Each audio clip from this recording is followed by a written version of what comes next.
शिखर सम्मेलन मध्य प्रदेश की शुरुआत करेंगे उन युवा पीढ़ी के साथ जो अब दावा कर रहे हैं कि वो मध्य प्रदेश को बदलने के लिए तैयार हैं और वो अगली पीढ़ी के रहनुमा बनने वाले हैं। हमारे साथ जयवर्धन है। जयवर्धन, सबसे पहले आपसे शुरुआत करते हैं। आपके हाथ में कैबिनेट की बागडोर आई, आप कैबिनेट मंत्री पहली बार में ही बने। आइडिया ऑफ मध्य प्रदेश आपके दिमाग में क्या है आज की डेट में? मैं मानता हूं पूरे भारत में अगर हम मध्य प्रदेश का इतिहास देखें, यहाँ की जो संस्कृति है उसको देखें, तो मध्य प्रदेश की पूरे देश में एक अलग ही पहचान है। चाहे हम बात करें हमारे आदिवासी अंचल की, या फिर हम बात करें जो हमारा वन क्षेत्र है, जितना वन क्षेत्र मध्य प्रदेश में है और कोई राज्य में नहीं है, या फिर अगर हम देखें तो बुंदेलखंड में राम राजा विराजते हैं, मालवा में महाकाल विराजते हैं। तो इस प्रकार से अलग अलग ऐसे बहुत ही प्राचीन धार्मिक स्थान हैं मध्य प्रदेश में। जब मैं मंत्री भी था तो हमने एक विशेष योजना महाकाल मंदिर के लिए मृदा के नाम से चालू की थी, जिसकी कुल लागत लगभग 150-200 करोड़ थी, जिसमें पूरा नया निर्माण महाकाल मंदिर के आसपास किया जा रहा था। ओरछा में भी हमने राम राजा मंदिर के आसपास काफी नए विकास कार्य किए थे, जो सोच कमलनाथ जी की थी। इसी प्रकार से जो हमारे बड़े शहर हैं, हम इंदौर को देखें, इंदौर 4 बार लगातार सबसे स्वच्छ शहर पूरे देश में पुरस्कृत किया गया है। तो इस प्रकार से मध्य प्रदेश के हर संभाग की एक अलग पहचान है और हमने हमेशा ये प्रयास किया है, जो हमको 15 महीने मिले थे, कि जो प्रदेश की संस्कृति है, जो प्रदेश का इतिहास है, उसको हाईलाइट करके हम विकास करें मध्य प्रदेश जी। में। जयवर्धन, मैं ओम प्रकाश सखलेचा जी का रुख कर लूंगा। क्या आपको लगता है कि आपके हाथ में तो एमएसएमई का मंत्रालय है, माइक आपके बगल में रखा हुआ है, जो बात जयवर्धन ने कही कि हमारे पास एक समृद्ध इतिहास है और हमारे पास एक इंडस्ट्रियल टाउन है इंदौर, लेकिन बाकी जो इंडस्ट्रियल स्टेट होने चाहिए थे इतने बड़े मध्य प्रदेश में, वो नहीं बन पा रहे हैं। आपके पास अब एक जिम्मेदारी है, आपके मन में अब आइडिया ऑफ मध्य प्रदेश क्या है? कैसे आप पूरे मध्य प्रदेश में इंडस्ट्रियलाइजेशन को, उद्योग को बढ़ावा देंगे? दो बातें बहुत साफ हैं कि प्रकृति ने एक इशारा दिया कि स्प्रेड करो, फोकस एक जगह जहां जहां है डेंस पॉपुलेटेड एरिया, वहां प्राकृतिक आपदा ज्यादा आई है। उसको ध्यान में रखते हुए हमने पहले दिन से ही यह तय कर दिया था, आउट ऑफ 42 डिस्ट्रिक्ट में हम अगले साल 3000 से ज्यादा नई इंडस्ट्री शुरू कर देंगे। पिछले 8 महीनों में तकरीबन हमारी 600 इंडस्ट्री का काम चालू कर दिया। अब आज सबसे बड़ा चैलेंज जो है पूरे मध्य प्रदेश में, वो है यूथ को काम मिलना, बेरोजगारी से लड़ना। अभी तक कभी भी जितनी भी रीजन रहे, जितनी भी इंडस्ट्री को केवल इन्वेस्टमेंट लिंक सब्सिडी की बात करी गई। पहली बार हमने इस साल माननीय मुख्यमंत्री जी ने इन्वेस्टमेंट के साथ एम्प्लॉयमेंट लिंक सब्सिडी का भी काम शुरू किया, क्योंकि वो जमाना चले गया जिस जमाने में हम केवल इन्वेस्टमेंट के लिए इंडस्ट्री की बात करते थे। अब हमें फोकस करना पड़ेगा एम्प्लॉयमेंट लिंक सब्सिडी पे। और जब एम्प्लॉयमेंट लिंक सब्सिडी आएगी तो हमारी बेरोजगारी कम होगी। सिद्धार्थ तिवारी, सरकार वादे करती है बेरोजगारी दूर करेंगे, नई इंडस्ट्री लेके आएंगे, लेकिन चाहे बीजेपी की सरकार हो चाहे कांग्रेस की, कुछ दिनों बाद वो फिर नया वादा आ जाता है कि भाई हम भी इंडस्ट्री लगाएंगे और रोजगार लेके आएंगे। तो सखलेचा जी जो कह रहे हैं ये वादे हैं। देखिए, जो समस्याएं आदरणीय सखलेचा जी ने बताई, उसकी तरफ बहुत क्लियर विजन हमारे नेता आदरणीय कमलनाथ जी का था। एम्प्लॉयमेंट की बात आती है, मैं विंध्य क्षेत्र से आता हूं। रीवा में प्रधानमंत्री मोदी ये बोलते हैं कि एशिया का सबसे बड़ा सोलर प्लांट लगा, लेकिन एक भी युवा को वहां, यहां तक कि गार्ड की नौकरी भी नहीं मिली। कमलनाथ जी ने अपना एजेंडा एकदम क्लियर कर दिया था कि जो भी प्रदेश में इन्वेस्टमेंट होगा उसमें 70% एम्प्लॉयमेंट प्रदेश के लोकल यूथ को मिलेगा। लेकिन अब उसी बात को आदरणीय सखलेचा जी और अभी तत्कालीन सरकार उसकी बात कर रही है कि एम्प्लॉयमेंट मिलना चाहिए, जो कि वो लोग 15 साल से कर रहे हैं। मैं कॉन्फ्लिक्ट में नहीं जाना चाहता हूं, लेकिन जहां तक कांग्रेस की और आदरणीय कमलनाथ जी की बात है, विजन एकदम क्लियर था, उस पर एनैक्ट हो रहे थे, इंडस्ट्रियलिस्ट तैयार हो गए थे लगाने के लिए, लेकिन शायद ये गवारा आदरणीय शिवराज जी को नहीं था। देवेंद्र, ग्वालियर बड़ा हब है, एजुकेशन का बहुत बड़ा हब है जी। नई एजुकेशन सेंटर्स भी वहां पर आ रहे हैं, लेकिन उसके बावजूद ग्वालियर की जो पहचान थी मध्य प्रदेश में पहले, आज़ादी से पहले, वो धीरे धीरे खोती चली गई। अब जो नई पीढ़ी आ रही है उससे उम्मीद जताई जा रही है कि वो कुछ बदलेगा, ग्वालियर में कुछ बड़ा बदलाव लेके आएगा। देखिए, मैं ग्वालियर का रहने वाला हूं, तो ग्वालियर के बारे में मैं आपको बताऊं कि एक जेसी मिल करके बहुत बड़ा मिल ग्वालियर में हुआ करता था, और वो 1992 में लगभग बंद हुआ। उसके बाद मालपुर जैसा क्लस्टर बहुत बड़ा वहाँ स्टार्ट हुआ, लेकिन उस समय की जो सरकारें रहीं उनके किसी न किसी अभाव में, चाहे वो बिजली का रहा हो, चाहे रोडों का रहा हो या स्किल का रहा हो, आप भी जानते हैं, मैं भी जानता हूँ, उसके कारण एक जो सरकार की इमेज जो मध्य प्रदेश के लिए लोगों के सामने बनी, और जो इंडस्ट्रियलिस्ट आना हमारे यहाँ चाहते थे, उनको ये लगा कि मध्य प्रदेश में से वो सुविधाएं नहीं मिलती हैं। लेकिन ग्वालियर के लिए हमने बहुत कोशिश की है। ग्वालियर में कई सारे प्लांट, अभी लगभग 8-9 जो नए प्लांट है, तेवा उनमें से एक है, मयूर इंडस्ट्री आ रही है, पार्ले मुरैना में भी आ रहा है, ऐसी कई सारी इंडस्ट्री मुरैना में आने वाले समय में आपको, मयूर ऑलरेडी तैयार हो चुकी है, तेवा तैयार हो चुकी है, पार्ले लगभग जमीन एक्वायर कर चुकी है। ऐसी कई सारी इंडस्ट्रीज हैं जो ग्वालियर में अभी आने वाली हैं, ग्वालियर मुरैना में।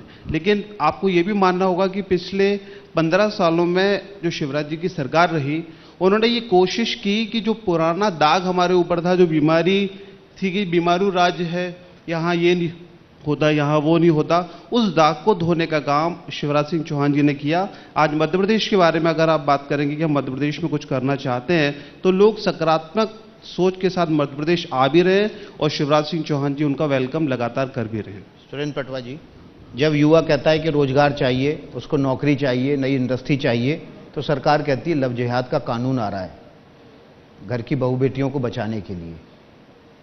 देखिए, जहाँ तक दोनों सवाल आपके वाजिब है, उद्योग लगेंगे तो रोजगार भी मिलेगा, और लगातार मध्य प्रदेश में आपने देखा होगा पिछले 15 सालों में, इस साल में भी कोरोना होने के बावजूद हम लोगों ने ये प्रयास किया, आदरणीय मुख्यमंत्री जी के नेतृत्व में नए नए उद्योग लगातार 15 साल में लगे, ग्लोबल इन्वेस्टमेंट मीट हुई। ये बात आपकी बिल्कुल पूछना बिल्कुल सही है कि लव जिहाद का कानून इसलिए लाया गया कि जिस प्रकार से हिंदू परिवार की बेटियों को बहला फुसला कर और एक प्रकार से किसी विशेष समुदाय के द्वारा नाम बदल कर और उनके शादी कर लेना और उसके बाद छोड़ देना, और ये सारी आवश्यकताएं मध्य प्रदेश में बहुत अति आवश्यक हो गया था। पूरे देश में जिस प्रकार से ये लव जिहाद का कानून बनाया, 10 साल की कड़ी सजा यहां मिली। कितने मामले आए थे पिछले 2 साल में, 3 साल में? देखिए, मामले आए या ना आए ये एक अलग विषय है, लेकिन अगर आप प्रॉब्लम आने के बाद सॉल्यूशन ढूंढेंगे तो बात नहीं चलेगी। आप पहले से ही कठोर कानून अगर बनाएंगे तो आने वाले समय में उस समस्या का निरंतर हल होगा, चाहे कोई भी विषय हो।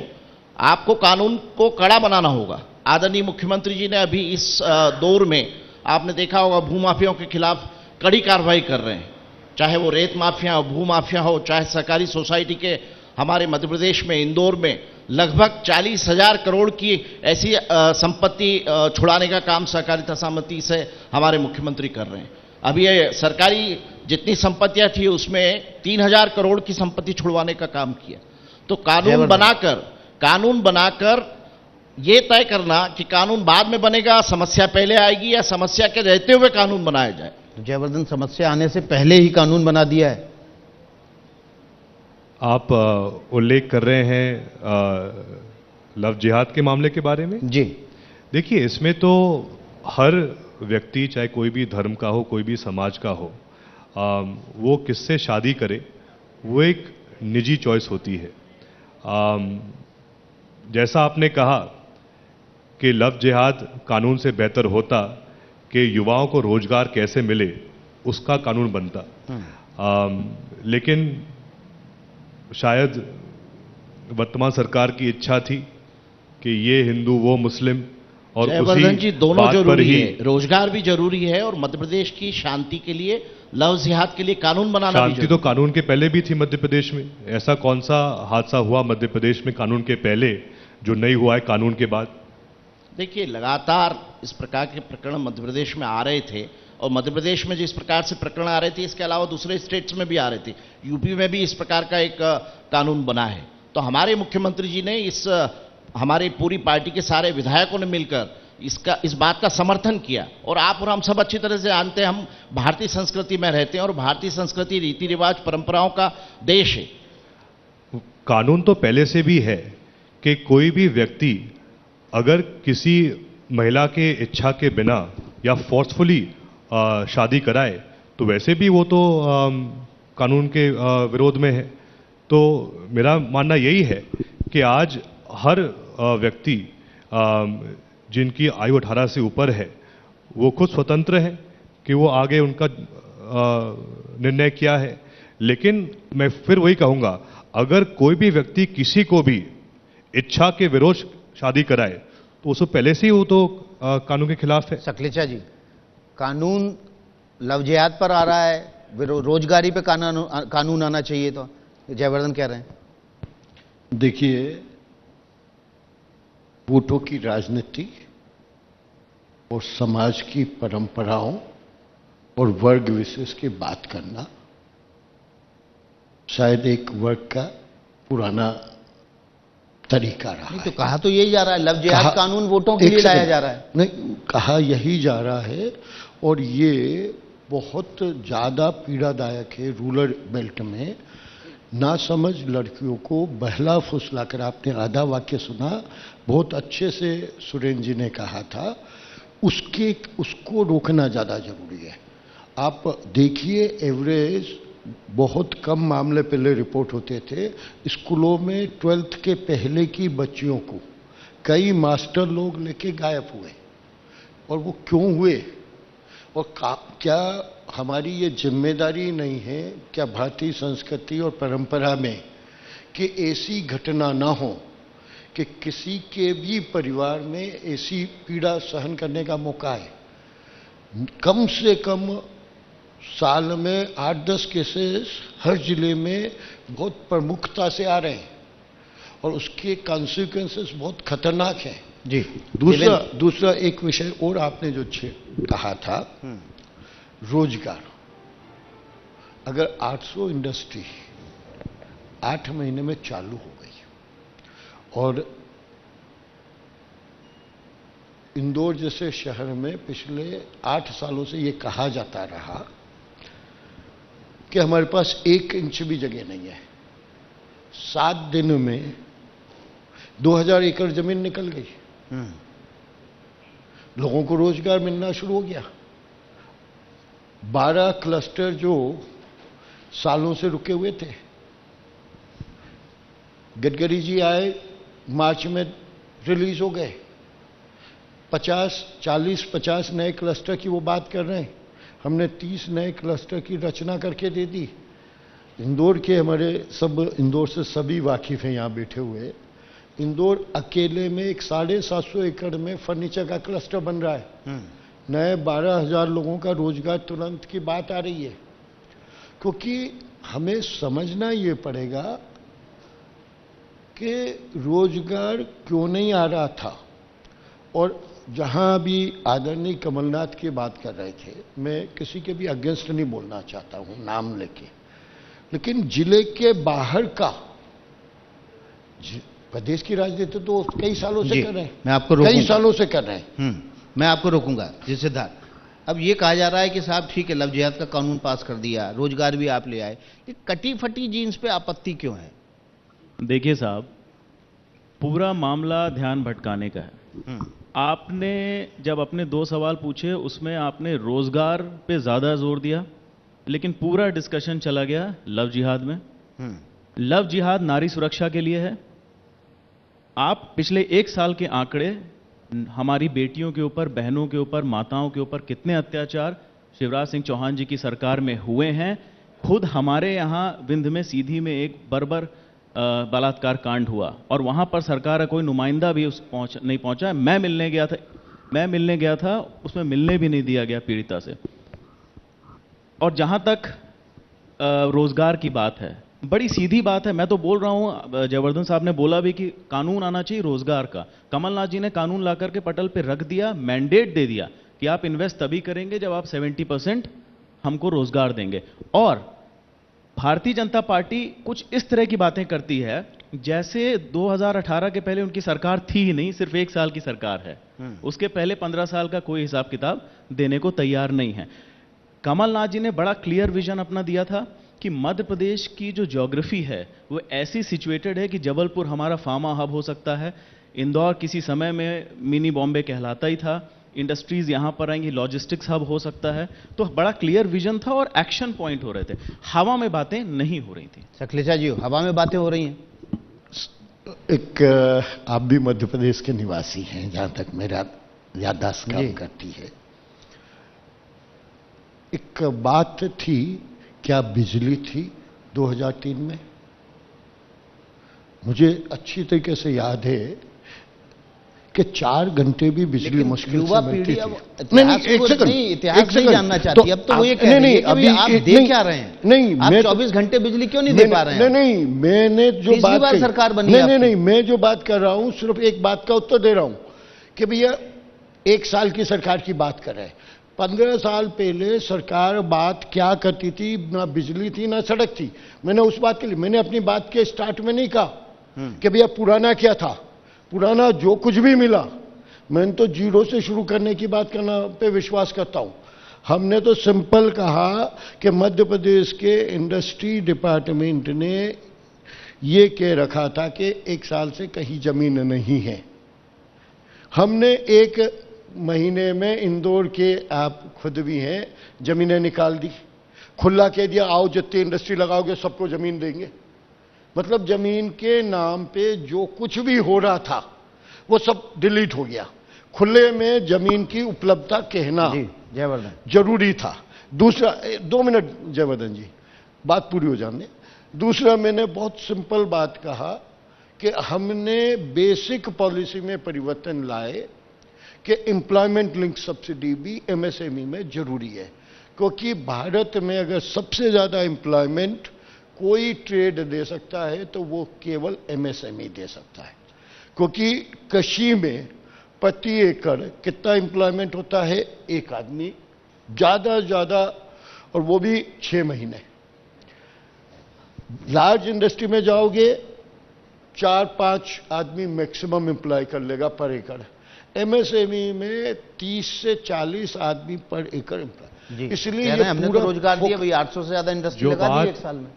ओम प्रकाश जी अभी कह रहे थे जमीनों के बारे में, ये अभियान माफिया के खिलाफ चालू किया था कमलनाथ जी ने। 15 साल भाजपा की सरकार रही, लेकिन उस समय जो लैंड माफिया था उनके खिलाफ कभी भी कार्रवाई नहीं हुई थी।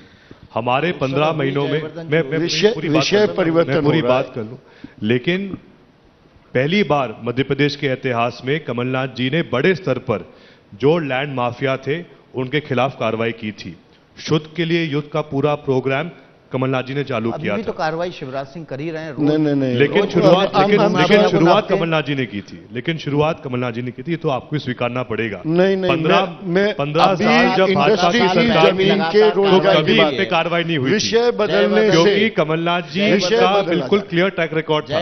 कमलनाथ जी का पहले इंटरफेरेंस स्टेट पॉलिटिक्स में, लेकिन जब वो कमलनाथ जी आए मध्य प्रदेश तो सबसे पहले उन्होंने कार्रवाई चालू की माफिया के ऊपर। अच्छा, कर्जा माफ क्यों नहीं किया जयवर्धन जी?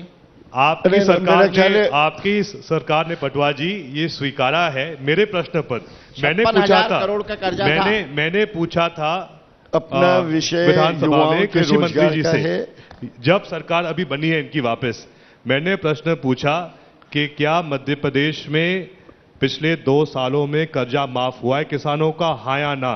उत्तर आया है कृषि मंत्री कमल पटेल जी के माध्यम से कि 27 लाख किसान का कर्जा माफ किया है कांग्रेस सरकार ने। ये मैं नहीं कह रहा हूं, ये इनके मंत्री ने उत्तर दिया है। और 56,000 करोड़ जो हमारी प्रक्रिया जारी थी, लेकिन सरकार बीच में बदल गई। अगर इनकी सरकार स्वीकार कर रही है कि कर्जा माफ हुआ है, तो जो शेष प्रक्रिया है ये पूरी करें। जयवर्धन जी, अगर सरकार हमारी वापस बनेगी, 10 दिन में कमलनाथ जी ने आदेश दे दिए थे कर्ज माफी की, 10 दिन में माफ नहीं हुए थे। लेकिन प्रक्रिया लंबी है। आप खुद सोचिए, आपने वादा किया, राहुल गांधी हमारा वादा था कि हम कर्ज माफी करेंगे और पहले 10 दिन में गुमराह की बात नहीं है। नौजवानों ने 15 साल में सपनों में भी कर्जा माफ नहीं किया है, लेकिन हमने शुरुआत की थी। और हमारा वादा है कि अगर सरकार हमारी वापस बनेगी, भाजपा में हिम्मत नहीं है कर्ज माफ करने की, लेकिन 2023 में हम सरकार वापस बनाएंगे, कमलनाथ जी मुख्यमंत्री बनेंगे और जो शेष कर्ज माफी रह गई है उसको हम पूरा करेंगे। जी, आप नौजवानों की बात कर रहे हैं, मैं 1 मिनट देवेंद्र से सवाल ले लूं। देवेंद्र, नौजवान कहता है कि मैं अपने मर्जी से कपड़े पहनूंगा, मैं अपनी मर्जी का खाना खाऊंगा, फिर ये जीन्स कटी होने पर आपत्ति क्यों करते हैं? देखिए, आपत्ति मेरी तरफ से तो है नहीं। तो आप जो कह रहे हैं जो आपत्ति करते हैं वो गलत करते हैं? नहीं, मेरी आपत्ति नहीं है। मैं इस देश के अंदर हर व्यक्ति को अपनी आज़ादी है, वो कपड़े भी पहन सकता है, जो भी करना चाहे वो कर सकता है, इसमें मेरी कोई आपत्ति नहीं है। जिनसे आपत्ति आप उनसे प्रश्न पूछेंगे तो आपको उत्तर मिल सकता है। चकलेजा जी, मेरा बहुत सिंपल सवाल है। नौजवानों की रोजगार, जमीनों की उपलब्धता के विषय को भटकाया क्यों जा रहा है?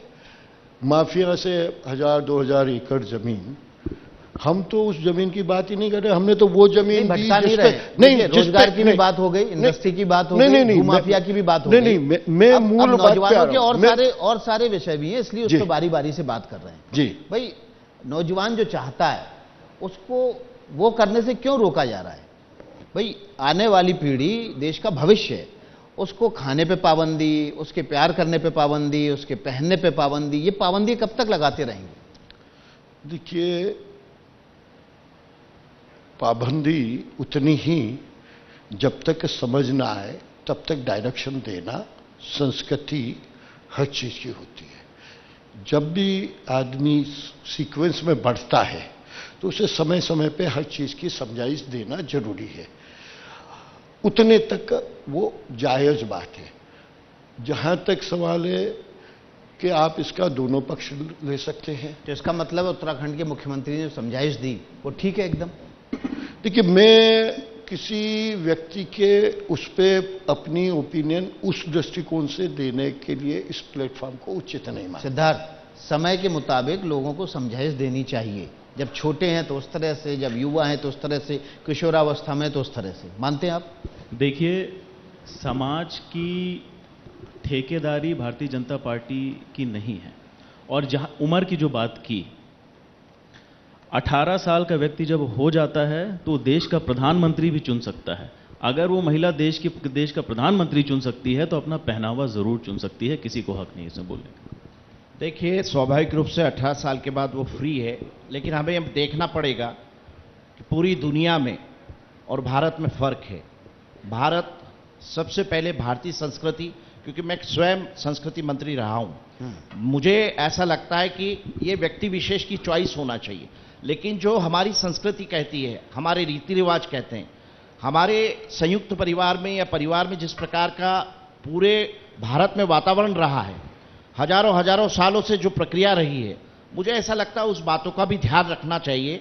और निश्चित रूप से हर व्यक्ति स्वतंत्र है, लेकिन मेरी व्यक्तिगत जो टिप्पणी है कि हमें हमारी भारतीय संस्कृति का भी ध्यान रखना है, कहीं पाश्चात्य संस्कृति हमारे ऊपर हावी नहीं हो जाए। और आने वाले समय में विरासत में हमें क्या मिला है ये ज्यादा जरूरी है, और विरासत में हमें जो मिला है वो क्या हम विरासत में देकर जाएंगे या नहीं जाएंगे, ये ज्यादा। संस्कृति तो देखिए लगातार बदलती रहती है देवेंद्र। पहले हम बैलगाड़ी में चलते थे, आज गाड़ी में भी चलते हैं, आज मोटर कार में चलते हैं, हवाई जहाज में भी उड़ते हैं। क्या संस्कृति के नाम पर आज भी बैलगाड़ी पे चलना चाहिए, धनुषमाड़ लेके घूमना चाहिए और जीन्स कपड़े की जगह धोती लपेटे रहना चाहिए? मैं युवा होने के नाते यही कहूंगा, हर युवा अपनी मर्जी से सब चुन सकता है, लेकिन मर्यादा का पालन हमें करना होगा।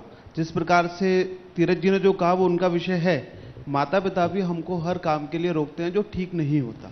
तो जरूरी है माता पिता की सलाह हम मानते हैं, जो सलाह ठीक है वो मानना चाहिए, तो इसमें आपत्ति कहीं भी नहीं है। युवा अपनी मर्जी से आज भी चल रहा है, कल भी चलता है और आगे भी चलता रहेगा, ये उसको चुनना है। तो मुझे लगता है जयवर्धन, मर्यादा में रहना जरूरी है। मैं मानता हूं कि सभी जो हम पैनलिस्ट हैं सभी ने ये कहा है कि जो भी व्यक्ति विशेष की इच्छा है, यहाँ तक कि जो एक प्रकार से अपने संस्कार हैं, संस्कृति हैं, उसके विपरीत ना जाए, तो मैं मानता हूं कोई उसमें आपत्ति नहीं होनी चाहिए। और जो नियम पुरुष के लिए है वही नियम महिला के लिए होने चाहिए। मर्यादा कौन कौन डिफाइन करेगा कि मर्यादा क्या है और किस जगह पर मर्यादा कौन सी रहनी चाहिए? क्योंकि मर्यादा तो बड़ी परिस्थिति जन्य है, हर परिस्थिति के हिसाब से बदलती है। हमारा समाज, ये मर्यादा समाज का काम है और समाज परिवार से बनता है, समाज व्यक्ति से बनता है। आपने देखा होगा लगातार हम जिस प्रकार से इस भारत में रह रहे हैं, हर समय अलग अलग जाति विशेष का हमेशा कार्यक्रम हर जगह होते हैं, कथा भी होती है, संस्कृति भी है। और जहां तक आपने अभी एक बात कही थी कि बैलगाड़ी में और संस्कृति, मेरा ये कहना, देखिए समय रहते हुए सब परिवर्तन होता है, उद्योग भी लग रहे हैं, रोजगार भी आ रहा है, लेकिन समय समय पर कानून बनाना भी आवश्यक है और मर्यादा में रहना आपके लिए भी आवश्यक है, हमारे लिए भी आवश्यक है और समाज के सभी लोगों के लिए रहना आवश्यक है। जी, अब मैं एक एक करके आप लोगों से, क्योंकि बिल्कुल खत्म होने वाला है समय, हमारा बहुत सीमित समय बचा है, आप लोगों ने कौन सा ऐसा जीवन में अभी तक काम किया है जो आपको लगता है आगे कंटिन्यू करना चाहिए और समाज को प्रेरणा भी देता है? जयवर्धन, आपसे। मैंने ऐसे 2 काम किए हैं मेरे विधानसभा क्षेत्र में जो मैं मानता हूं सबसे महत्वपूर्ण है। एक, हमने शुरुआत की थी कुछ साल पहले कि जो भी गरीब परिवार हैं हर गांव के, उनको जिनके माता पिता खेती करते हैं या दिन में व्यस्त रहते हैं, तो उनको विशेषकर होम स्कूलिंग मिले और उनको साथ में खाने के लिए कुछ दिया जाए। तो योजना चल रही है पहले से, लेकिन हमने इसकी शुरुआत पहले से की थी, तो अब तो वैसे भी एक वो स्कीम बनी गई है, लेकिन हमने ये काम पहले से चालू किया था रावगढ़ में। दूसरा है शिक्षा के रूप में कि आज हम देखें तो धीरे धीरे एजुकेशन का शिफ्ट हो रहा है पब्लिक से प्राइवेट में, क्योंकि पब्लिक इंफ्रास्ट्रक्चर अभी भी क्वालिटी एजुकेशन नहीं दे पा रहा है। तो अगर हम लो फीस क्वालिटी एजुकेशन दे सकते हैं सीबीएसई बोर्ड का, तो मैं मानता हूं जो हमारे क्षेत्र के और ग्रामीण क्षेत्र के विशेषकर जो नौजवान हैं उनको और अच्छे अवसर मिल पाएंगे। सुरेंद्र पटवा जी,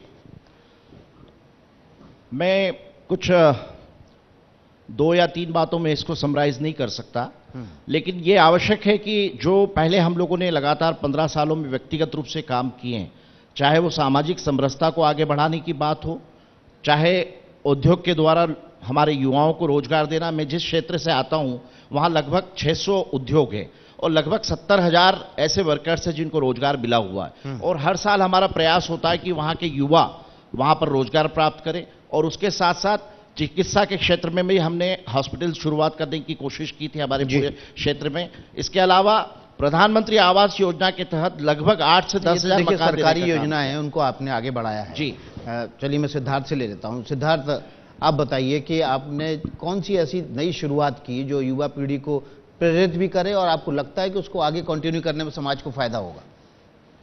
देखिए, मैं जिस क्षेत्र से आता हूं वो काफ़ी डाइवर्सिफाइड क्षेत्र है, यूपी से लगा हुआ है। हमारे यहाँ जमींदारी उन्मूलन की शुरुआत हुई थी विंध्य से। वहाँ पर सामाजिक समरसता पे बहुत काम करने का भी स्कोप है।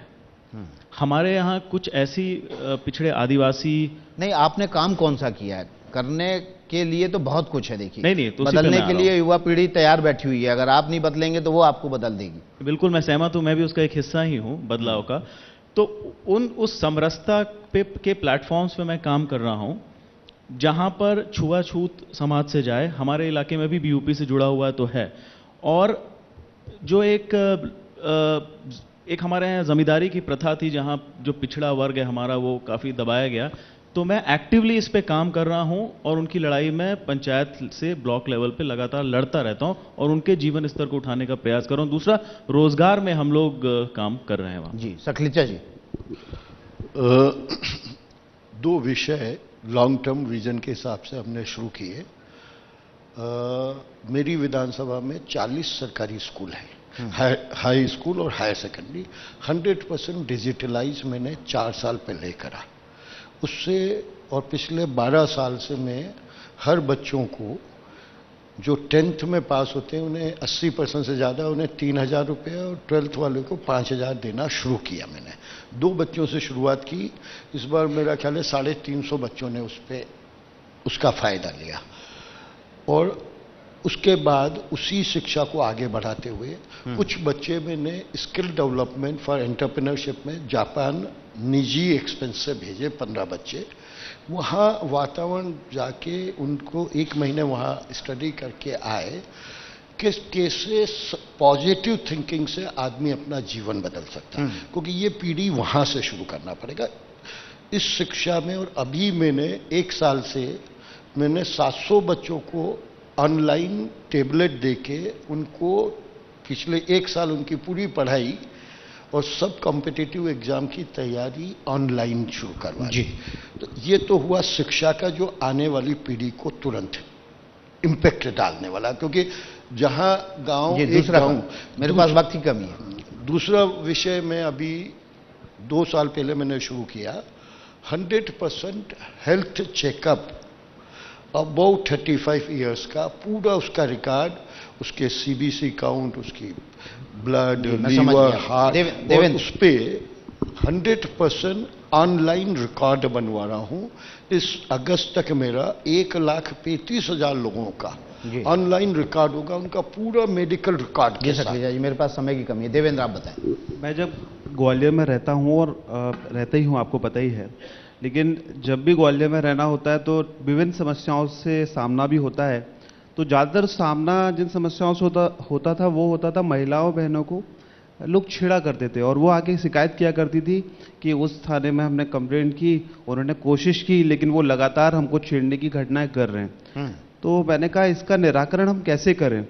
तो हमने लगभग 3 साल पहले एक आत्मरक्षा शिविर का आयोजन किया और पूरे ग्वालियर के जितने भी स्कूल से हमने उसको कहा कि आप निःशुल्क कराइए, इसमें कुछ पैसे नहीं देने आपको।